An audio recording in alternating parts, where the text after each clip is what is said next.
Erev Tov Rabotai, we are continuing with our Mishna Yomi, Masechet Pesachim. We are up to Perek Vav Mishna Alayev. Today's Mishnayot should be Leilu Nishmat, Neria ben Svetlana, Aranbai, and Eliyahu ben Burcha Israelov, Menuchatam beGan Eden. Amen. We learned in the previous chapter, Mishnah 8, that the Pesach offering was brought on Erev Pesach, even when it fell on Shabbat. However, the parts of the service that can be done before or after Shabbat may not be done on Shabbat. This Mishnah lists which parts of the service of the Pesach offering are done on Shabbat and which parts are not done on Shabbat. Elu divarim b'Pesach dochin et Shabbat.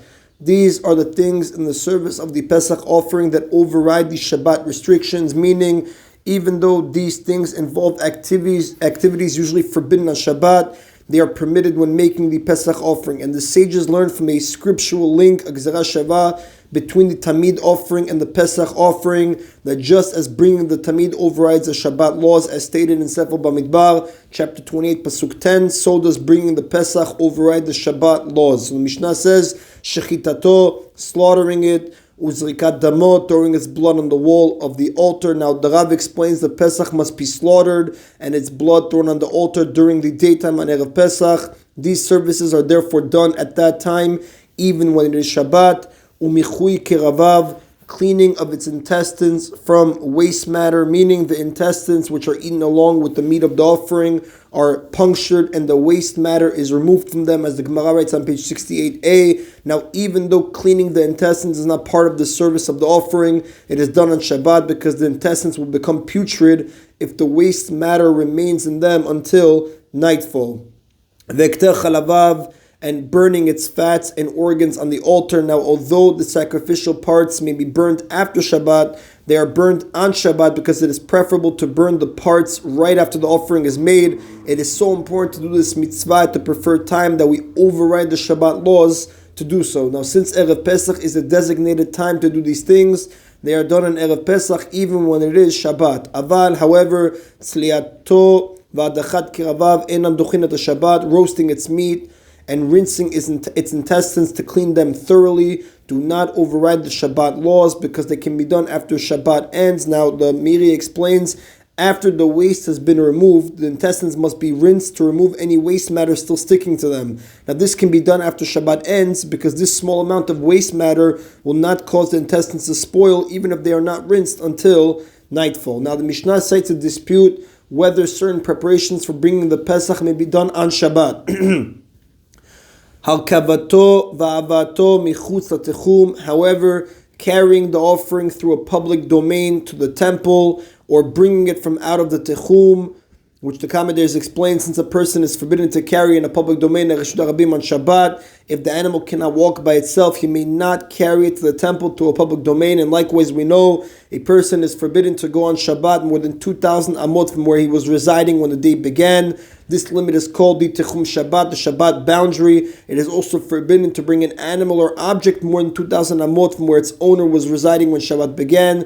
Therefore, an animal whose owner had been residing more than 2,000 amot from Yerushalayim when Shabbat began may not be brought to the temple on Shabbat, even if it walks by itself. V'chatichat yabalto, or cutting off its wart to make it fit to be an offering. Now, a wart is one of many blemishes, that invalidates an animal for being used as an offering, as the Torah speaks about in Sefer Vayikra, chapter 22, Pasuk 22. Once the wart is removed, the animal may be used. However, like we read, a person is not allowed to cut off its wart to make it fit to be an offering. And dochinat Shabbat. These do not override the Shabbat laws. Since these preparations can be done before Shabbat, they may not be done on Shabbat. Rabbi Eliezer omer dochin, but Rabbi Eliezer says that these activities also override the Shabbat restrictions. According to Rabbi Eliezer, just as the service of the Pesach may be done on Shabbat, preparations for bringing the Pesach may also be done on Shabbat, even though they could have been done before Shabbat. And the commentators explain, according to Rabbi Eliezer, wherever the Torah allows a mitzvah to override the prohibitions of Shabbat, for example, circumcising a baby, not only does the performance of the mitzvah itself override Shabbat, but so too do any preparations needed to make the mitzvah possible, what we call machshirim. Now, according to the Tanakama, however, preparations that could have been done before Shabbat do not override these Shabbat laws.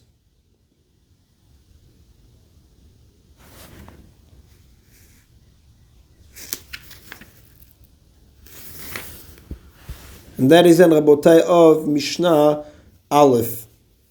Mishnah Bet now continues to discuss a dispute between the Tana Kama and Rabbi Eliezer at the end of the previous Mishnah. Rabbi Eliezer attempts to prove his ruling by means of a logical argument. Amar Rabbi Eliezer said, Valo dinhu, can it not be proven by the following logical argument that to carry an offering to a public domain or bringing it from out of the techum or removing its warts are permitted on Shabbat?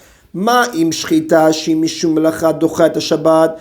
If slaughtering a Pesach offering, which is an act that involves a biblical melacha, overrides the laws of Shabbat, elu shen mishum shvut lo yitchu et Shabbat, then should these acts, which involve only rabbinic decrees, not surely override the laws of Shabbat for the sake of the Pesach? If you allow slaughtering, which is the oraita biblical, not override Shabbat, shouldn't the Rabbanans also override Shabbat? Now, the commentators explain, although carrying in a public domain is usually forbidden on Shabbat, on the biblical level, carrying a living animal is forbidden only rabbinically because of the principle of Chai Noseh Atzmo. A living creature supports its own weight by shifting around to balance itself, therefore lightening the load on the one carrying it. So because of this principle, carrying a living creature is not considered carrying on the biblical level. And bringing an animal from outside the Tchum is also forbidden only rabbinically because the laws of Tchum are only rabbinic in nature. So with regard to cutting off a wart, the Mishnah refers to a person who does not use a knife.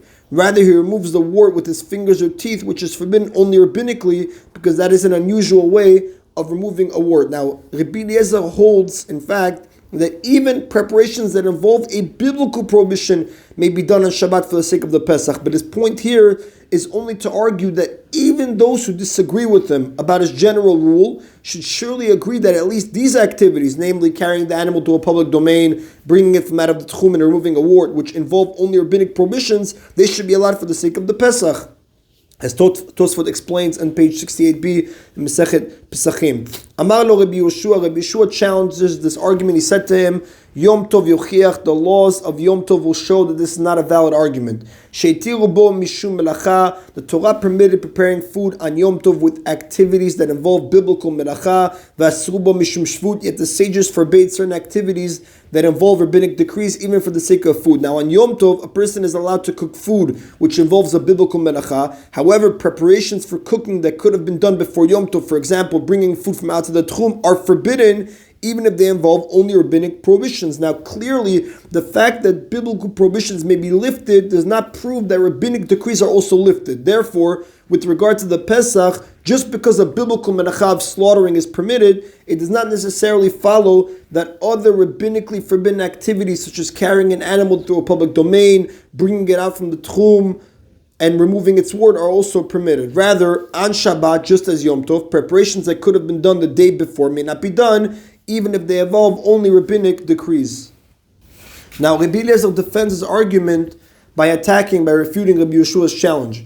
Amar lo Rabbi Eliezer said to him, Ma ze Yoshua? What proof is this Yoshua? Ma ra'aya reshut lemitzvah? What proof can there be from an optional activity, eating on Yom Tov, to a mitzvah, bringing the Pesach offering? You're right, he says. Some activities involving rabbinic decrees are forbidden even for the sake of preparing food on Yom Tov. But that's because eating on Yom Tov is only an optional activity. That does not prove that such activities are forbidden for the sake of bringing the Pesach, which is a mitzvah. Now the Rav explains, Rabbi Yeshua, however, disagrees with Rabbi Eliezer and holds that eating on Yom Tov is a mitzvah and can therefore be compared to the Pesach. That's why he brought him such a refutation. Now the Mishnah continues to quote Rabbi Akiva, who challenges Rabbi Eliezer's argument from a different law.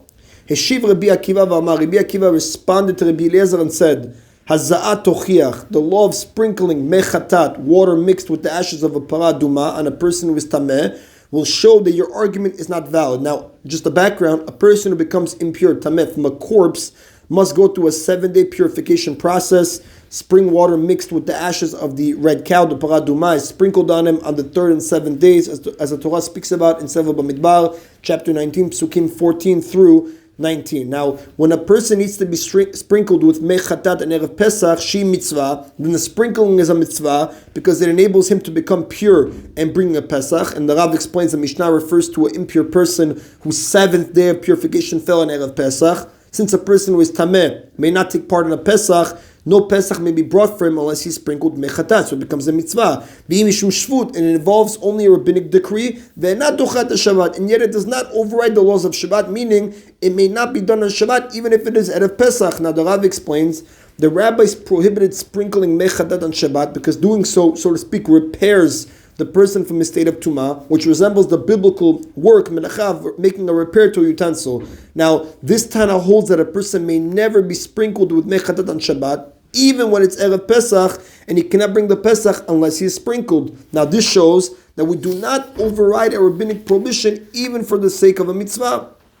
Afata al titma al elu, therefore, he says, you too should not be surprised at these preparations for the Pesach, namely carrying the offering to a public domain, bringing it from out of the tchum and removing a wart. Shafal pishan mitzvah ven mishum shvut lo yitchut Shabbat, that even though they involve a mitzvah and are only prohibited, they are prohibited only by rabbinic decree, will not override the laws of Shabbat. Now Rabbi Eliezer answers that he disagrees with the basis of Rabbi Akiva's challenge. Amar lo Rabbi Eliezer said to Rabbi Akiva, Va'aleh ani dan, in regard to this very law of sprinkling the mechatat, I can make the same logical argument. In my opinion, says Rabbi Eliezer, sprinkling mechatat does override the laws of Shabbat when needed in order to bring a Pesach, based on the same argument I used to prove that other preparations of the Pesach override the laws of Shabbat as follows. If slaughtering the Pesach offering, which involves a biblical melacha, overrides the laws of Shabbat, then isn't it logical that sprinkling mechatat, which involves only a rabbinic decree, should surely override the laws of Shabbat for the sake of the Pesach? You cannot disprove my argument, says Rabbi Eliezer Rabbi Akiva, from the law of sprinkling mechatat, because I disagree with you regarding that very law. Amar lo Rabbi Akiva said to Rabbi Eliezer, O chiluf, perhaps we should reverse your argument and say as follows: Ma'im hazashi mishum shvut en adochat Shabbat. If sprinkling mechatat, which involves only a rabbinic decree, does not override the laws of Shabbat, shechita shi mishum melacha and no din shelo titchet Shabbat, then is it not logical that slaughtering an animal, which involves a biblical melacha, should not override the laws of Shabbat? Why do you use this argument to prove that sprinkling is permitted on Shabbat? It can just as well be used to prove that slaughtering is forbidden on Shabbat. Now, Rabbi Akiva knew that this argument was faulty, like Rabbi Eliezer will respond. Rabbi Akiva was just trying to remind Rabbi Eliezer that he himself had once taught that sprinkling is forbidden on Shabbat, like we will soon discuss.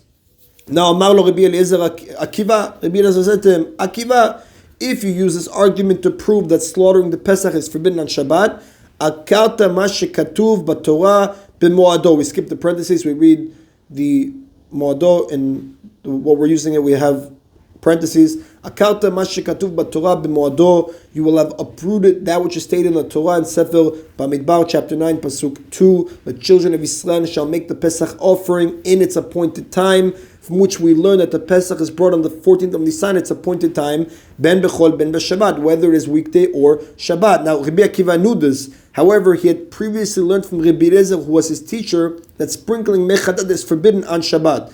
Rabbi Eliezer had forgotten this teaching and now wished to reason that sprinkling should be permitted on Shabbat. Rabbi Akiva so used this argument, which is based on the fact that sprinkling is forbidden on Shabbat, to subtly remind Rabbi Eliezer of the law in a respectful manner without telling him directly that he made a mistake. Now, since Rabbi Eliezer says to Rabbi Akiva, since we have a clear tradition based on the pasuk that the Pesach is brought, slaughtered, so to speak, on Shabbat, literally slaughtered on Shabbat, any argument to prove otherwise must be incorrect. Now, the Torah uses the same word, b'moado, in its appointed time, with regard to the Tamid offering in Sefer Bamidbar, chapter 28, pasuk 2. The sages learn from this that just as bringing the Tamid overrides the Shabbat laws, so too does bringing the Pesach, as the Gemara says on page 66a. So, Rabbi Eliezer tells him, you cannot learn how you're trying to learn that we should prohibit the biblical melacha of slaughtering. You're going to uproot a clear, explicit verse that the sages learn that you slaughter the Pesach even if it falls out on Shabbat. And like we said, Rabbi Akiva knew this. He was just trying to remind Rabbi Eliezer about his own law and to, so to speak, tell him subtly, I think you made a mistake, even though Rabbi Eliezer, we say, retracted. Now, Rabbi Akiva offers a final refutation of Rabbi Eliezer's argument by showing that preparations for the Pesach are not the same as its slaughter. Amar lo, Rabbi Akiva said to Rabbi Eliezer, Rabbi, my teacher, Haveli Moed laelu, give me an appointed time when these preparations, namely carrying the offering to a public domain, bringing it from out of the tchum and removing its wort, must be done. kamuel shchita, just as there is an appointed time for the offering slaughter. And then I will allow these preparations to be done on Shabbat, meaning only services that must be done at a designated time, like slaughtering the offering, which can be done only on Erev Pesach, they override the laws of Shabbat. These other preparations, though, have no appointed time and can be done the day before, therefore they do not override the laws of Shabbat. Now, in conclusion, Rabbi Eliezer had argued that if slaughtering the offering, which involves a biblical meracha, can be done on Shabbat, then these preparations, which involve only rabbinic prohibitions, should surely be allowed on Shabbat. Rabbi Akiva now answers that the slaughter which must be done on Erev Pesach cannot be compared to these preparations, which can be done the day before, following that word, b'moado, in its appointed time. And the Rav does tell us, v'halacha ki Rabbi Akiva, the halacha follows the opinion of Rabbi Akiva. Rabbi Akiva now summarizes his opinion. Klal amar Rabbi Akiva. Rabbi Akiva stated a rule: Kol melacha she'efshar la'asuta me'erev Shabbat. Any work needed for the Pesach offering that is possible to do before Shabbat and not dochat the Shabbat, it does not override the laws of Shabbat. Shchita she'efshar la'asuta me'erev Shabbat, dochat the Shabbat, slaughtering the offering which is impossible to do before Shabbat since it must be done on Erev Pesach, dochat the Shabbat overrides the laws of Shabbat. Now the same applies to any other part of the service that, like the animals slaughter, must be done on Erev Pesach, which we spoke about earlier, the list of services that are done on Shabbat. Now the Rav explains, sprinkling mei chatad, however, is not done on Shabbat, even when that is the only way to do it, meaning when the even when that's the only day to do it, when the 7th day of purification is on Erev Pesach, which falls on Shabbat, since it's not part of the actual Pesach offering, but simply allows the person to bring a Pesach. And that is in Rabotai of today's Mishna Yomi. Baruch Adonai Leolam. Amen v'amen.